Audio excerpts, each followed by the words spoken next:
মতিউর রহমান রেন্টু একটা বই লিখেছিলেন আমার ফাঁসি চাই এই নামে। এই নামটা উনি দিছিলেন এই জন্যে যে উনি একজন মুক্তিযোদ্ধা, আওয়ামী লীগের একজন একনিষ্ঠ কর্মী, হাসিনার একজন গুণমুগ্ধ ছিলেন। সেই রেন্টু ভাই যখন হাসিনার ঘনিষ্ঠ হইয়া তার পৈশাচিক রূপ দেখলেন, তিনি তার পুরা পলিটিক্যাল জার্নির জন্য নিজেরই দায়ী করলেন। তিনি ভাবলেন, আমি কেন এই ভুল করলাম, এই দায় আমার, তাই আমি আমারই ধ্বংস চাই, আমারই ফাঁসি চাই। আমি ঠিক এইভাবেই, আমি নিজে চিকিৎসক, ডাক্তার, ভালোবেসেই চিকিৎসা শাস্ত্র পড়ছি, আর এই চিকিৎসা ব্যবস্থায় যে অন্ধকার দিক দেখছি, যার মধ্যে কাজ করছি, তার ফলে আমার নিজের ফাঁসি নিজে চাওয়া ছাড়া মনে হয় মুক্তি নাই। তবে আমি এটাও মনে করি, যে কোনো দেশের স্বাস্থ্য ব্যবস্থার মধ্যে ওই দেশে পরিবর্তনের চাবিকাঠি লুকায় আছে। আমি এই স্বাস্থ্য ব্যবস্থার সংকট নিয়ে কথা বলতেছি। এই সংকট কাটানোর জন্য এক বিপুল কাজ আমাদের করতে হবে। বাংলাদেশের স্বাস্থ্য ব্যবস্থার সংকট এবং সেটা থেকে উত্তরণের পথ নিয়ে সংস্কারের লক্ষ্যে একটা কমিটি হয়েছে। তারা কাজ করতেছেন, মন্ত্রণালয়ের দায়িত্ব আছেন আমার বন্ধু এবং গুরুজনেরা। তাই এটা আমার দায়িত্ব, আমি স্বাস্থ্য ব্যবস্থার সংস্কার নিয়ে আমি এই মন্ত্রণালয়কে, এই সংস্কার কমিটিকে আমি সাহায্য করব।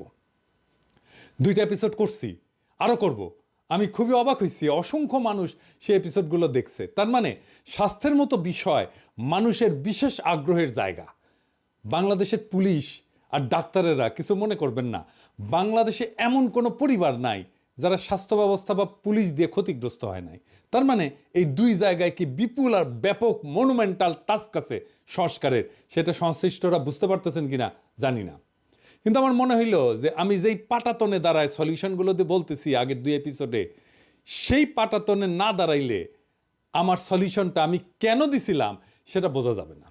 আমার সলিউশন কোনো সেন্স মেক করবে না যতক্ষণ পর্যন্ত না যে ইতিহাস বোধের উপরে দাঁড়ায় আমি সলিউশনগুলোর কথা বলতেছি, সেই একই ইতিহাস বোধের উপরে আপনারাও দাঁড়ান, ডাক্তাররাও দাঁড়ায়, স্বাস্থ্য মন্ত্রণালয় দাঁড়ায়, সংস্কার কমিটি দাঁড়ায়। আসেন আমরা আদি ইতিহাস থেকে শুরু করি, চিকিৎসা ব্যবস্থা আর তার বিবর্তনের ইতিহাস দেখি। কোন ভাঙাগড়ার মধ্যে দিয়ে গেছে সেই চিকিৎসা ব্যবস্থা, আজ আমরা যার উত্তরাধিকার। এই চিকিৎসা ব্যবস্থার ফিলোসফিক্যাল জার্নিটা কি, আসেন সেইটা আমরা বুঝে দেখি। সারা দুনিয়াতে স্বাস্থ্য ব্যবস্থার মেরুদণ্ড চিকিৎসক, অথচ এই চিকিৎসকদের বিরুদ্ধে মানুষের পর্বত প্রমাণ অভিযোগ। যে সুস্থ হয়ে বাড়ি যায় সে অভিযোগ করে, যে যায় না সে তো করবেই। তবে এই যে অভিযোগগুলা, এটা যে শুধু বাংলাদেশে তা না, এটা সারা দুনিয়ার চিত্র। কারণটা কি? কারণটা হচ্ছে যে চিকিৎসা শুধু বিজ্ঞান না, এটা একটা আর্ট। সেবাগ্রহিতা হিসেবে থাকে একজন রক্ত মাংসের জীবন্ত মানুষ। সে মানুষটা বাকি সব মানুষের চাইতে আলাদা। তার আলাদা জীবন আছে, সম্পর্ক আছে, স্মৃতি আছে, শিক্ষা আছে। এই বিপুল বৈচিত্র্যকে মায়া দিয়ে, মমতা দিয়ে, দক্ষতা দিয়ে, বিজ্ঞান দিয়ে ম্যানেজ করাটা খুবই জটিল একটা কাজ। এই জটিল কাজটাই করেন ডাক্তার। 2008 সালে হলিউডে একটা সিনেমা হয়েছিল, নাম নাইটস ইন রোদান্থ। সেই সিনেমার নায়ক রিচার্ড টেফানি গেইর অভিনয় করছেন একজন ডাক্তারের ভূমিকায়। সিনেমায় ওই ডাক্তারের নাম হচ্ছে ডাক্তার ফ্লেনার। ডাক্তার ফ্লেনারের হাতে সার্জারির সময় তার এক বৃদ্ধা রোগী সার্জারির বেডেই মারা যায়। ডাক্তার ফ্লেনার আসছেন সমুদ্রের ধারে একটা শহর রোদান্থতে বৃদ্ধার স্বামীকে কৈফিয়ত দিতে। ফ্লেনার বলতেছে যে অ্যানেস্থেশিয়ার জটিলতায় 50,000 জনের মধ্যে একজনের এরকম দুর্ঘটনা ঘটতে পারে, যে দুর্ঘটনাটা তোমার স্ত্রীর ক্ষেত্রে ঘটছে। বৃদ্ধ কিছুক্ষণ চুপ করে শুনে বললেন যে 50,000-এ একজন একটা সংখ্যা, আমাদের 43 বছরের দাম্পত্য জীবন। আচ্ছা ডাক্তার, তুমি কি আমার স্ত্রীর চোখের তারার রংটা দেখছিলা? এই যে আবেগের তীব্রতা, সেটা ডাক্তার ফ্লেনার সামাল দেবে কিভাবে যদি না দুই পক্ষের বিশ্বাস আর এমপ্যাথির একটা সম্পর্ক তৈরি না হয়। পৃথিবীর কোনো পেশাকেই তো এমন তীব্র মানবিক আবেগ মোকাবেলা করতে হয় না। আমার ডাক্তার হওয়ার মোটিভেশন বগুড়ার তারা ডাক্তার, বাবার বন্ধু ছিলেন, আমাদের পারিবারিক বন্ধু ছিলেন, অসম্ভব রূপবান এক মানুষ ছিলেন। এমন মমতায় উনি রুগী দেখতেন, এমন অপূর্ব ছিল ওনার হাসি, ওনার উপস্থিতি রোগ অর্ধেক ভালো কইরা দিত। উনি যখন বগুড়া আলতাফুন্নেসা খেলার মাঠের পাশের রাস্তা দিয়ে স্টেথো গলায় ঝুলায় যাইতেন, হাঁটতেন, তখন মনে হইতো দুনিয়ার সমস্ত সৌন্দর্য উনার উপরে ভর করছে। আমারও ছোটবেলায় মনে হইতো ঠিক এইভাবে স্টেথো গলায় আমাকে মাঠের পাশ দিয়ে হাইটে যেতে হবে। ডাক্তারি পেশা এতটাই সেলিব্রেটেড ছিল, কাঙ্ক্ষিত ছিল, আমি ডাক্তার হইতে হইতে সেই দিনগুলো কোথায় যেন হারায় গেল। আমরা মনে করি যে ডাক্তারেরা সব দেশে, সব যুগে, সব সমাজে সমাদৃত ছিল। কথাটা ঠিক না। পৃথিবীর সব দেশেই সমাজপতিরা চিকিৎসকদের প্রতি ছিলেন নির্দয়। এই ভারতবর্ষে চিকিৎসকরা রোগীর বাসার সামনের দরজা দিয়ে ঢুকতে পারতেন না, তাদের ঢুকতে হইতো যেই পথে ম্যাথরেরা বাসার বর্জ্য নিয়ে যাইত। গ্রিসের চিকিৎসককে মনে করা হতো নিচু জাতের কারিগর। রোমান সাম্রাজ্যের চিকিৎসকদের কাজ দেওয়া হতো দাসদের। শেক্সপিয়ার চিকিৎসকদের চিটার্স, মাউন্টেব্যাক্স বলছেন। মাউন্টেব্যাক্স মানে হয়েছে প্রতারক আর কি। ভলতেয়ার বলছিলেন চিকিৎসক তারাই যাদের ওষুধ সম্পর্কে জ্ঞান সামান্য, রোগ সম্পর্কে আরো কম, আর রোগী সম্পর্কে কিছুই জানে না। সেই ভলতেয়ার, যিনি এক বুদ্ধিবৃত্তিক বিপ্লবের জমিন তৈরি করবেন আধুনিক দুনিয়ায়, সেই ভলতেয়ার ডাক্তারদের কি ভাবতেন দেখেন। 1301 সালে বাংলা সাহিত্যপত্র চিকিৎসা সম্পর্কে লিখতেছে, এখন দেখিতে পাওয়া যায় যে কোনো লোক জমিদারি সেরাস্তায় কার্য করিতেন অথবা পণ্ডিতি করিয়া আসিতেছেন, মধ্যে খেয়াল হইল নিদান শাস্ত্র পড়ি। তিনি নিদান শাস্ত্র কিছুদিন পড়িয়া বিশেষ একটি উপযুক্ত সাইনবোর্ড লিখিয়া একজন সুচিকিৎসক হইয়া পড়িলেন। ব্যাবিলনের শাসক হাম্বুরাবি একটা অদ্ভুত আইন করছিল, সার্জারিতে ভুল হইলে ডাক্তারের হাত কেটে নেওয়া হবে। মধ্যযুগে পশ্চিমা সাহিত্য বাচাল, ভার, অর্থলোভী, অপদার্থ চিকিৎসকদের নিয়ে কৌতুকের সরাসরি। কোকাচ্চিওর ডেকামেরন বা চসারের ক্যান্টাবেরি টেলস, এইগুলোতে ডাক্তার একটা অত্যন্ত গুরুত্বপূর্ণ চরিত্র। 14 শতাব্দীর কবি পেত্রাক পোপ ষষ্ঠ ক্লিমেন্টের অসুস্থতার কথা যাই না, ওনাকে দেখতে গেছেন, তো গিয়া দেখেন যে পোপের বিছানার পাশে ডাক্তার। তিনি ফিরে গিয়া পোপকে চিঠি লিখলেন যে আপনার রোগসজ্জার পাশে ডাক্তারের উপস্থিতি আমাকে শঙ্কিত করেছে। প্লিনির সাবধানবাণী স্মরণ করুন, ডাক্তাররা সারাতে নয় মেরে ফেলতেই পটু। ফরাসি নাট্যকার মলিয়ের তার ব্যঙ্গ নাটকের মূল উপজীব্যই ছিল ডাক্তারদের নিয়ে ঠাট্টা তামাশা। Imaginary invalid, the flying doctor, Don Juan, doctor Cupid, doctor in spite of himself, এই 5টা নাটকে ডাক্তারদের পেশা নিয়ে এত ব্যঙ্গ করা হয়েছে যে ডাক্তাররা দেখলে লজ্জাই পাবেন। জর্জ বার্নার্ড শর একটা নাটক আছে ডক্টরস ডিলেমা নামে, সেখানে বার্নার্ড শ ভূমিকা লিখছেন যে 100 টাকা পারিশ্রমিক না বড় ডাক্তার কখনো 10 টাকা পারিশ্রমিকের ডাক্তারের সাথে একমত হবেন না, কারণ সেক্ষেত্রে তার বাড়তি 90 টাকার দাবিটা খেলেও হয়ে যায়। নেপোলিয়ন বলছিলেন যে মানুষ মারার অপরাধে পরলোকে গিয়া আমাদের মতো সেনাপতিদের চাইতে ঢের বেশি জবাবদিহি করতে হবে ডাক্তারদের। টলস্টয় ওয়ার অ্যান্ড পিস লিখতেছেন, ওখানে কৌতুক ভরে খোঁচা দিয়া লিখতেছেন, যদিও ডাক্তারেরা চিকিৎসা করেছিল, ওষুধ খাইয়েছিল, রক্ত মক্ষণ করেছিল, তবুও সে ভালো হয়ে উঠলো, মানে তার মারা যাওয়ারই কথা ছিল যেহেতু ডাক্তার আসছে। কিন্তু ইতিহাসে আরো আগে চিকিৎসকের নিরাময় করার অদ্ভুত ক্ষমতাকে মানুষ কিন্তু বন্দনা করছিল। জনগণের রোগ থেকে আরোগ্য লাভের আকাঙ্ক্ষা এত প্রবল হয়ে উঠছিল যে চিকিৎসকের দেবতার আসনে বসানো শুরু করলো তারা। মিশনে ইমহটপ, আইসিস, গ্রিসে এসক্লেপিয়াস, ভারতে ধন্বন্তরী। ধর্মও ঈর্ষা করতে শুরু করছিল চিকিৎসকদের। যিশু বলছিলেন যারা ঈশ্বরের অবহেলা বা পাপ করবে তারা চিকিৎসকের হাতে পড়ার মতো শাস্তি পাবে। কিন্তু অলৌকিক নিরাময়ের ক্ষমতা প্রদর্শন হয়ে উঠল মানুষের মন জয়ের অন্যতম উপায়। যিশু নিজেই রোগাক্রান্তকে নিরাময় করে তার ঐশ্বরিক ক্ষমতা প্রমাণ দিয়েছেন। এমনকি গৌতম বুদ্ধ। এখনো ক্যাথলিক ফাদার হওয়ার শর্ত হচ্ছে কমপক্ষে 2টা অলৌকিক নিরাময়ের ক্ষমতা দেখাইতে হবে। চিকিৎসার সাথে অলৌকিকত্ব আর চিকিৎসককে দেবত্ব আরোপ করার ফলে লাভ হইল না চিকিৎসকের বা চিকিৎসাবিদ্যার, কারণ চিকিৎসক তো দেবতা না, তার মধ্যে কোনো ঐশ্বরিক ক্ষমতাও নাই। চিকিৎসকের কাছে মানুষের প্রত্যাশা এত উঁচুতে পৌঁছাইল যে সেদিন থেকে চিকিৎসকরা হেরে গেলেন সেই খেলায়। তারপরেই এইভাবে মধ্যযুগের সাহিত্যে চিকিৎসকদের এই অবস্থা। তবে এই অবস্থার আবার পরিবর্তন হইল অষ্টাদশ শতাব্দীর শেষ দিকে।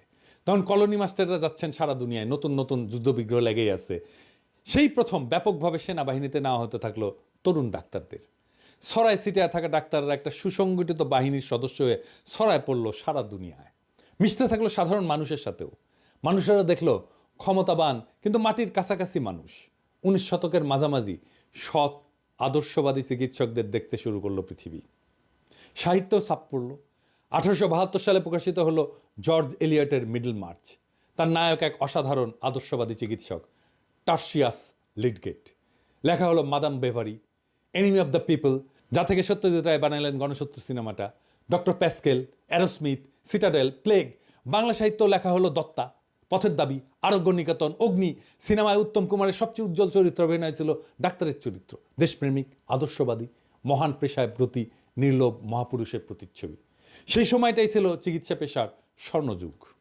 আর আজকের বাংলাদেশের স্বাস্থ্য ব্যবস্থার সমস্যা আরো জটিল, কারণ পুরা সিস্টেম ভয়াবহ করাপশন ঢুকছে।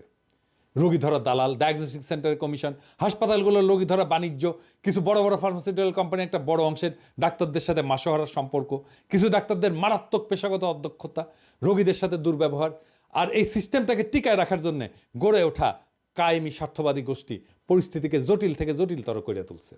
মানুষ বুঝতে পারে যে এই ব্যবস্থা অত্যন্ত করাপ্ট, তাই সে মাঝে মাঝে তার ক্ষোভ ঝাড়ে ফ্রন্ট লাইনে থাকা ডাক্তারদের উপরে। অভিযোগ ভুল চিকিৎসার।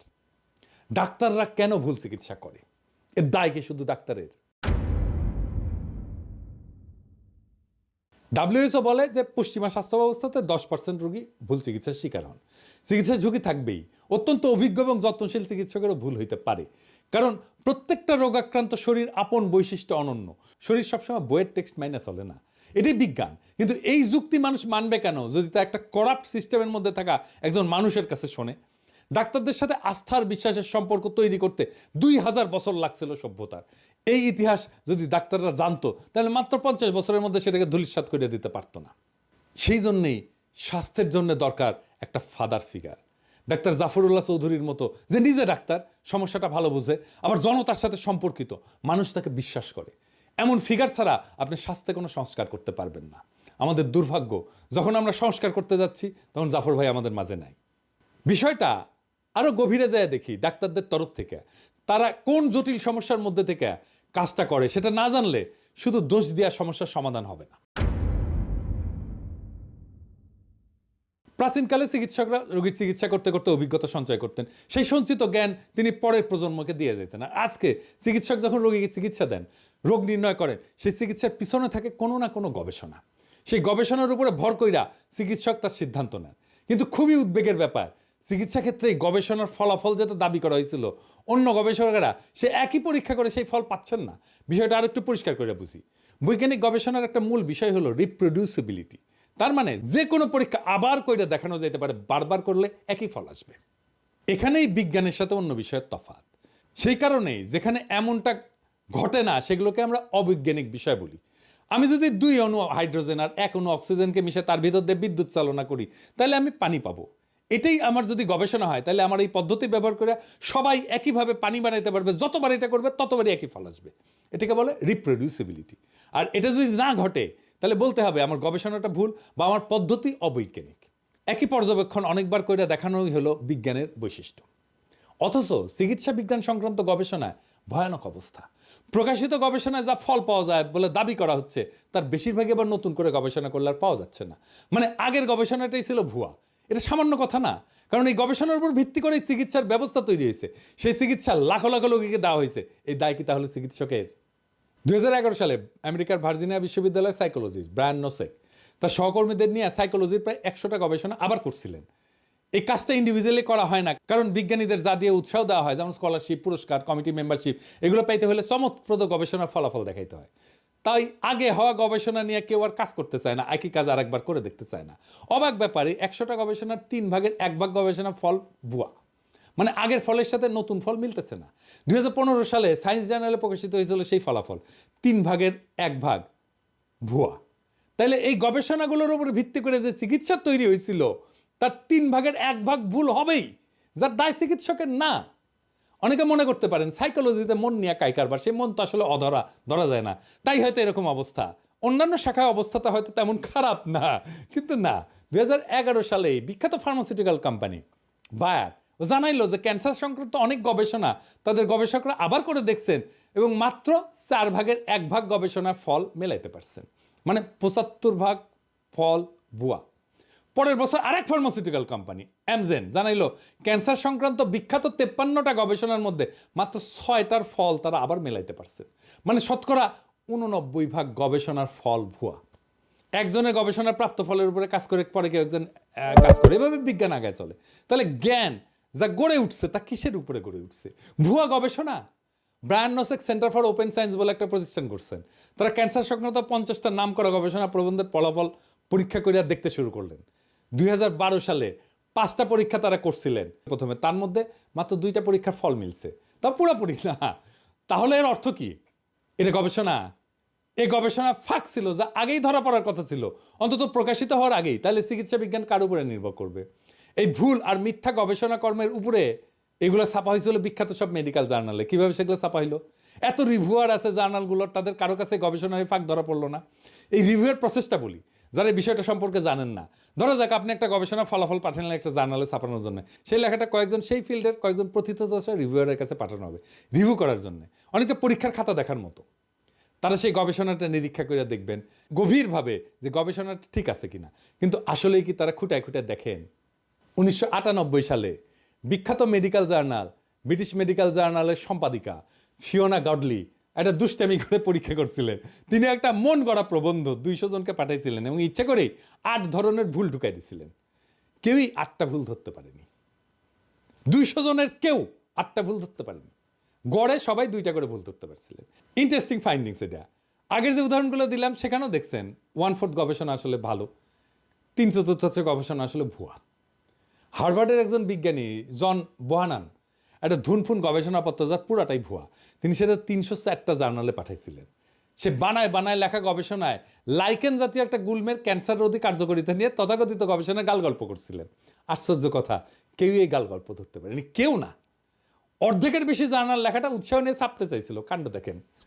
এই যে ভুলগুলো হচ্ছে তার সবই যে ইচ্ছা করে করা হচ্ছে তা না।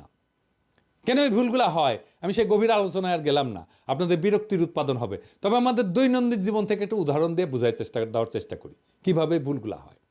যখন আমরা কোনো বিশেষ মতবাদকে মনে প্রাণে বিশ্বাস করি তখন চারপাশের পৃথিবীর খবরাখবরের মধ্যে সেই মতবাদের সমর্থন খুঁজি। এটার ইংরেজিতে বলে কনফার্মেশন বায়াস। যদি আমাদের সামনে রাখা সেই তথ্যের মধ্যে আমরা মতবাদের সমর্থন খুঁজে না পাই তখন খবরটাকে গাঁজাঘুরিয়ে বলে মনে করি। বিজ্ঞানের জগতে এমনটা ঘটে। আমার হাইপোথিসিসের সাথে যদি তথ্য মিলে যায় সেটা ভুল হইলেও আমরা অনেক সময় গ্রহণ করে ফেলি। ব্রিটিশ মেডিকেল জার্নাল বলছে যে প্রকাশিত গবেষণার মাত্র 5% পাতে দেওয়ার মতো গবেষণা।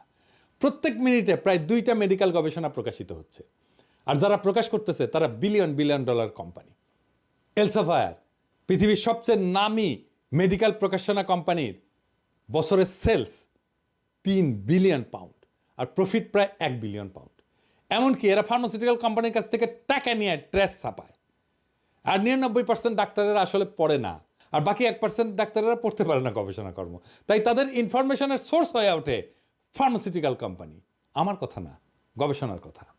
এই যে গ্যাবে অ্যান্ড লি মে তাদের গবেষণার ফাইন্ডিংস এভাবে লিখছেন যে clinicians rarely accessed, appraised and used explicit evidence directly from research or other formal sources. তার মানে হইতেছে চিকিৎসকেরা কদাচিৎ গবেষণা বা ফর্মাল সোর্স থেকে এভিডেন্স কালেক্ট করে। এর ফলে যারা মার্কেটিং আর প্রমোশনে বিলিয়ন ডলার খরচ করে তাদের প্রভাবে ডাক্তাররা এমন সব ওষুধ লেখে যা ক্ষতিকর বলে চিহ্নিত হয়েছে। এর মধ্যে 1998 সালে আমেরিকার 5টা ওষুধকে প্রত্যাহার করা হয়েছিল যেগুলো রোগীর কোনো উপকার তো করেই না, ক্ষতি করছিল। তার মধ্যে ছিল অ্যালার্জির ওষুধ, মেদ কমানোর ওষুধ, কোনো প্রাণঘাতী রোগ চিকিৎসার ওষুধ কিন্তু না। কিন্তু এটা যেই সময় বাজারে ছিল আমেরিকার মানুষের 10% এই ওষুধগুলো কোনো না কোনো সময় খাইছে। এই ওষুধের অ্যাপ্রুভালের সময় যে ডেটা দেওয়া হয়েছিল সেগুলো ছিল ভুয়া। এ দায় তাহলে কার? এমন মিথ্যা আর গাঁজাখুরি জিনিস গবেষণা বলে প্রকাশিত হয়েছিল নামকরা জার্নালে। 2001 সালে 40টা গবেষণা কর্মকে প্রত্যাহার করা হয়েছিল। 10 বছর পরে এই সংখ্যা বেড়ে দাঁড়িয়েছিল 400-র বেশি। অর্থাৎ মোট গবেষণার সংখ্যা বাড়ছিল মাত্র 1.5 গুণ। মেডিকেল জার্নালে প্রকাশিত উঁচু মানের গবেষণার প্রায় 15%ই আদতে যাচ্ছে তাই টাইপের গবেষণা। আমেরিকা সরকারের অফিস অফ রিসার্চ ইন্টিগ্রিটি 2008 সালে নেচার পত্রিকায় একটা রিপোর্ট প্রকাশ করে। তারা 2000 বিজ্ঞানীর গবেষণাকে 3 বছর ধরে নিবিড় পর্যবেক্ষণ করে দেখে এর মধ্যে 200টা গবেষণায় জোচ্চুরি আছে। প্রেডেটরি জার্নাল বলে মেডিকেল সায়েন্সে এক ধরনের জোচ্চুরি জার্নাল হয়েছে যেখানে আপনি মোটামুটি যা খুশি তাই ছাড়তে পারবেন, শুধু কিছু নগদ নারায়ণ ধরাই দিতে হবে আর কি। সহকারী অধ্যাপক থেকে সহযোগী অধ্যাপক, আবার সহযোগী অধ্যাপক থেকে অধ্যাপক হওয়ার জন্য মানে প্রমোশনের জন্য প্রকাশিত গবেষণা লাগে। বাংলাদেশে একসময় এক বিখ্যাত প্রফেসর দৈনিক পত্রিকায় প্রকাশিত স্বাস্থ্য বিষয়ক একটা নিবন্ধ জমা দিয়া অধ্যাপকের পদ বাগাই নিয়েছিলেন। আমি হিসাব দিতে পারবো না প্রেডেটরি জার্নালে লেখা দিয়া কত অধ্যাপকের পদ বাংলাদেশের ডাক্তাররা বাগাই নিয়েছেন। তবে কেউ কেউ যে বাগাইছেন সে অনুমান অবশ্যই করা যায়, কারণ এই প্রেডেটরি জার্নালে আমার বন্ধু দেশের ডাক্তারদের লেখাই 50%-এর বেশি। ফার্মাসিউটিক্যালস কোম্পানি যদি চিকিৎসকের ক্লিনিক্যাল জাজমেন্টকে প্রতিস্থাপন করে তাহলে রোগী কি চিকিৎসা পাবে? গবেষণার নামে ট্র্যাশ যদি ভরতে থাকে মাথায়, কোনটা গবেষণা আর কোনটা ট্র্যাশ এটা বোঝার দক্ষতা যদি না থাকে তাহলে রোগী চিকিৎসা পাবে? রোগী যে শুধু চিকিৎসা পায় না এটা সে তার কমন সেন্স দিয়ে বোঝে, তাই তার ক্ষোভ মাঝে মাঝে ছাই চাপা আগুনের মতো উদ্গীরিত হয়। সে স্বাস্থ্যকর্মীর উপরে ঝাঁপায় পড়ে। ডাক্তাররা সারা দুনিয়াতে কর্মক্ষেত্রে হিংসার শিকার হন। এই হিংসার বিস্তার এতই বিশাল যে 2002 সালে ডাব্লিউএইচওকে world report on violence and health প্রকাশ করতে হয়েছিল। ডাব্লিউএইচওর মতে 38% চিকিৎসক এবং স্বাস্থ্যকর্মী সারা জীবনে অন্তত একবার ভায়োলেন্সের শিকার হন। বিশাল ঘটনা, দুনিয়াতে কোনো পেশার ক্ষেত্রে এটা ঘটে না। আমি আলোচনায় গভীরে যাওয়ার আগে আপনাদের একটা বিষয় স্মরণ করে দিতে চাই। খেয়াল করলে দেখবেন ভায়োলেন্সের শিকার চিকিৎসক এবং স্বাস্থ্যকর্মীদের প্রায় সবগুলাই সরকারি বা পাবলিক।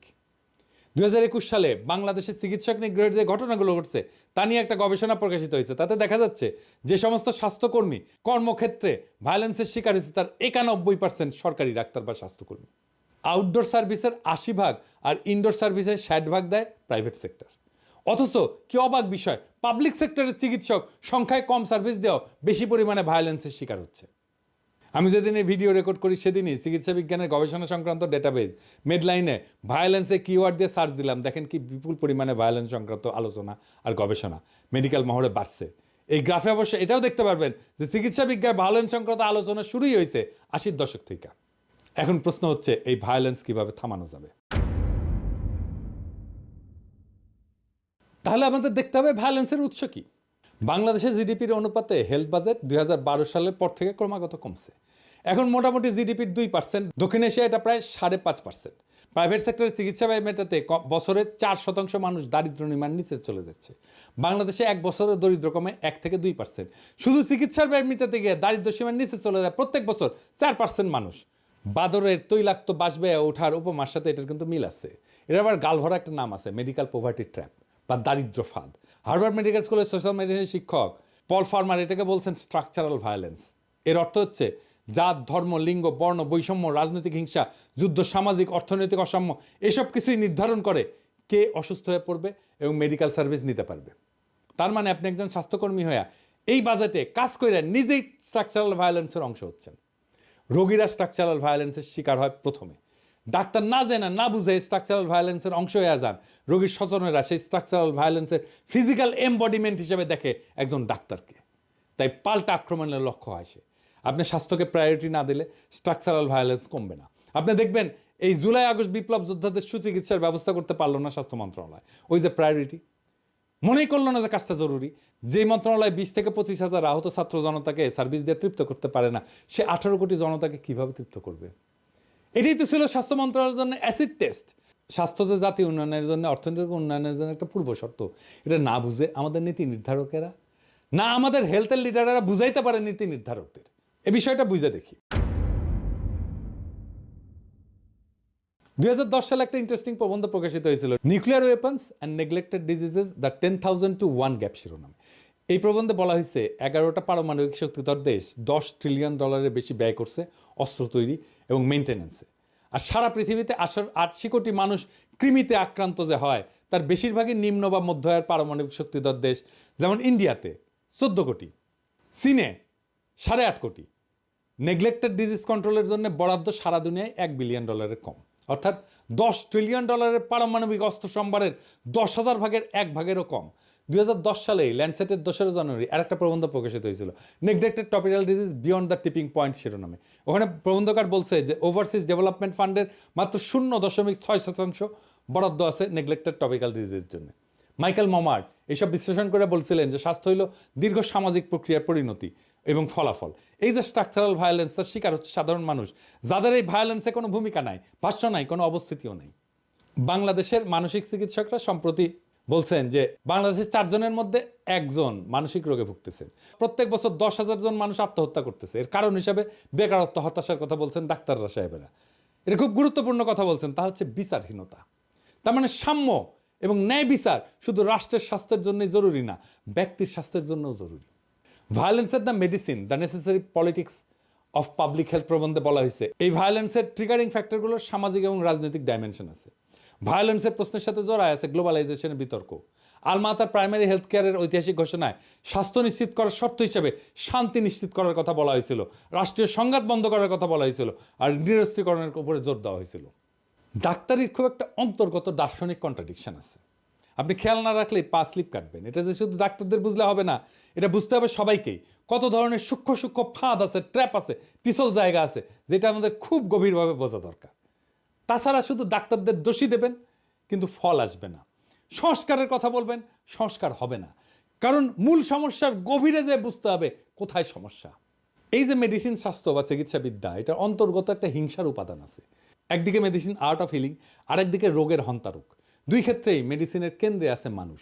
মেডিসিনের ঐতিহাসিক বিবর্তনের মাঝে অন্তর্গত যে দ্বন্দ্ব এবং টানাপোড়েন আছে, এইটা নিয়ে দেরিদার একটা লেখা আছে প্লেটোস ফার্মেসি নামে, আগ্রহীরা পড়ে দেখতে পারেন। সেখানে তিনি বলছেন ফার্মাকন এই শব্দটার অর্থ একদিকে বিষ, আরেকদিকে অমৃত বা নিরাময়কারী। মেডিসিনও তাই। আবার দেখেন, আমরা রোগকে দেখি বায়োলজির দৃষ্টিতে, কিন্তু রোগকে বায়োলজির দৃষ্টিতে দেখার একটা বিপদ আছে। যেমন হার্ট অ্যাটাক হইলে হার্টের রক্ত চলাচলের কার্ডিয়াক এনজাইমের মার্কার এগুলো দেখতে হয়, না দেখে উপায় নাই। কিন্তু রোগী তো একটা রোগাক্রান্ত দেহ না, একটা জীবন্ত মানুষ। ডাক্তার তো একটা বায়োলজিক্যাল এন্টিটিকে চিকিৎসা করতেছে না, একটা বায়োসোশ্যাল এন্টিটিকে চিকিৎসা করে। বায়োসোশ্যাল থেকে বায়োলজিকে যখন আলাদা করা হয় তখন হয় এন্টিটি রিডাকশন। এইভাবেই রিডাকশনিজমের উপরে দাঁড়ায় আছে আমাদের চিকিৎসাবিদ্যা।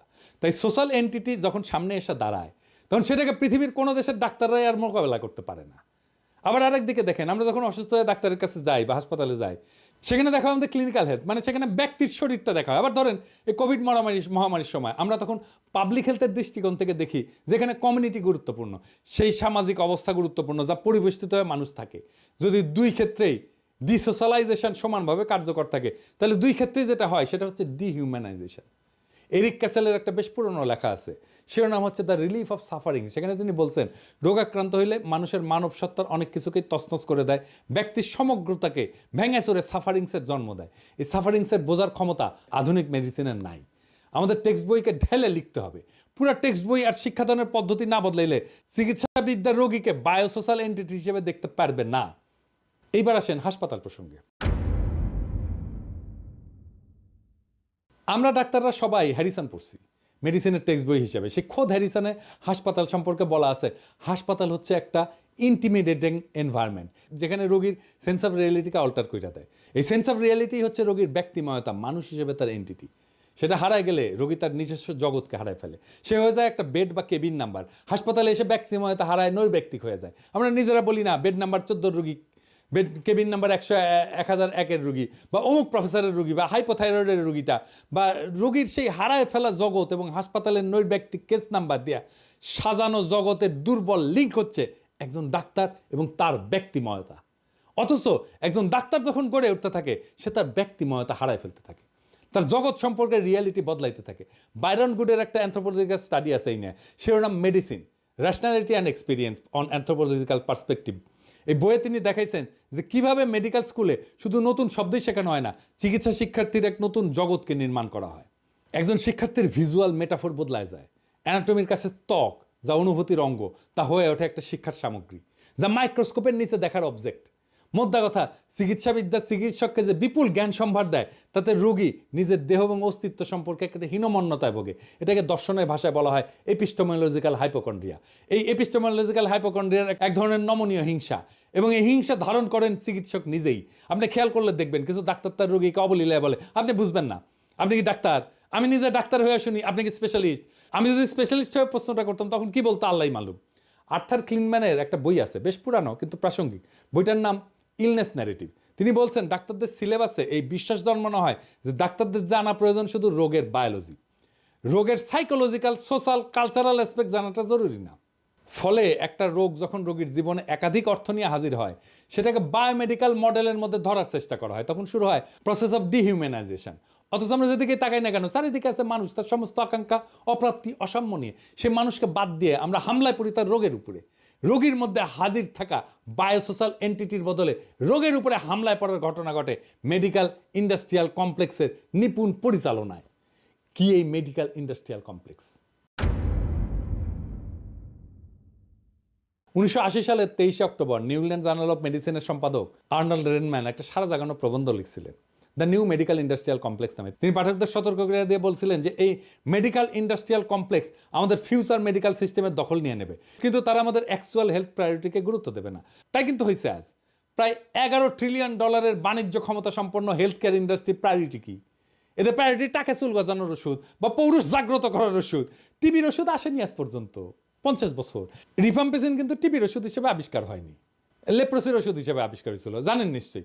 ফাইলিয়ার বা কৃমির ওষুধ তৈরি হয় না। আরেকটা জায়গায় যেখানে তারা ওষুধ তৈরি করে সেটা হচ্ছে ক্যান্সারের ওষুধ, কারণ ক্যান্সার রোগীর পরিবার আর তার স্বজনদের অসহায়ত্বকে ক্যাপিটালাইজ করে সর্বোচ্চ মুনাফা তৈরির সুযোগ তৈরি করে দেয়।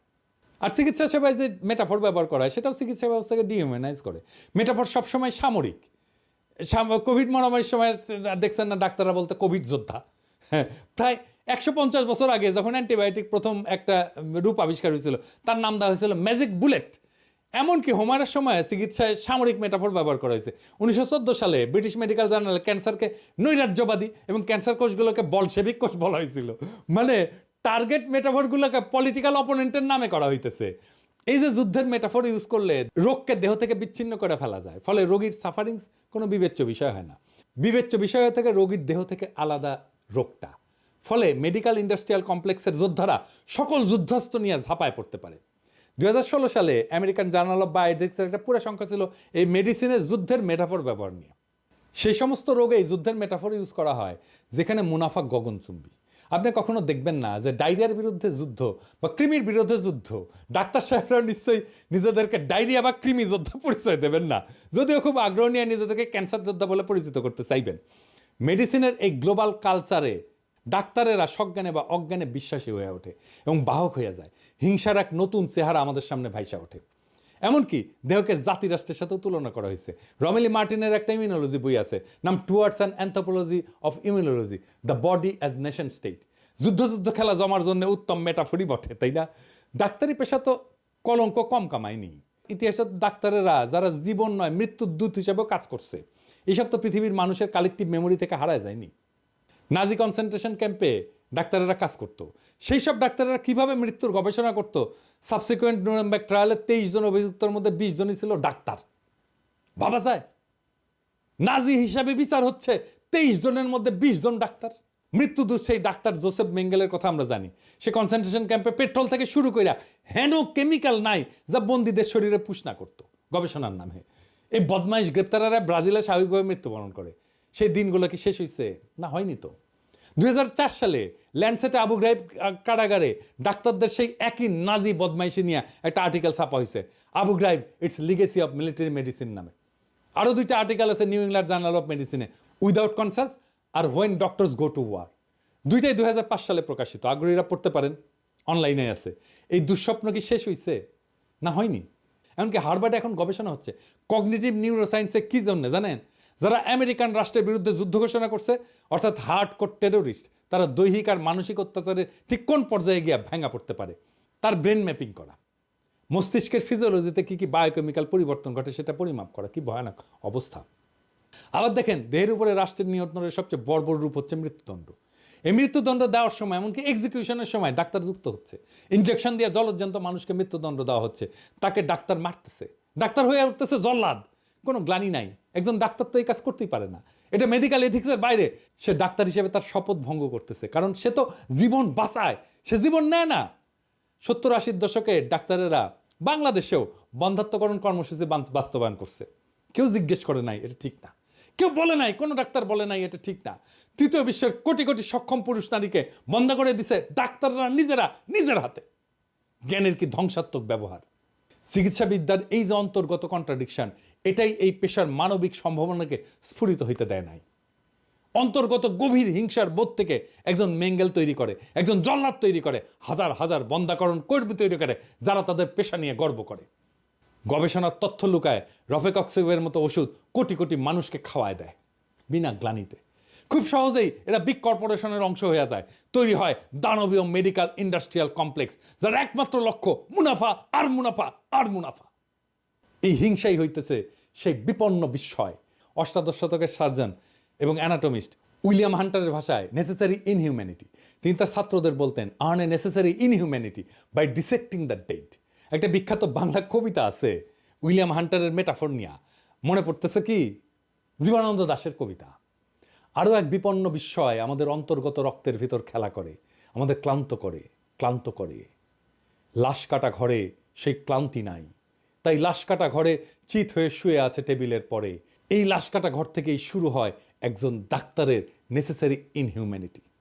ওই নেসেসারি ইনহিউম্যানিটি থেকে চিকিৎসাবিদ্যা মুক্তি না পাইলে শতাব্দীর পর শতাব্দী চেষ্টা করলেও পৃথিবীর কোনো দেশেই ডাক্তাররা কখনো মানুষের প্রিয়জন হইতে পারবেন না।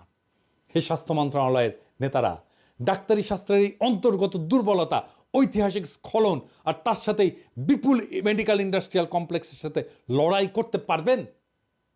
আমি ভয় দেখাইতেছি না, কাজটা কত ব্যাপক আর বিপুল তা মনে করাই দিচ্ছি আর কি। স্বাস্থ্য মন্ত্রণালয়ে পলিটিক্যালি এক্সট্রিমলি পাওয়ারফুল তীক্ষ্ণ মেধার পপুলার লিডার পেলে কাজটা সহজ হইতো। এটা ছাড়া যে পারবেন না তা না, কিন্তু জানা বোঝাটা খুব পরিষ্কার না হইলে আপনি এই কাজটা এমনকি শুরুও করতে পারবেন না। বলবেন সংস্কার, হবে না সংস্কার। তবে আমার শুভকামনা রইল, কোথাও আমার সাহায্য করার জায়গা থাকলে জানায়েন, করব। ইনকিলাব জিন্দাবাদ।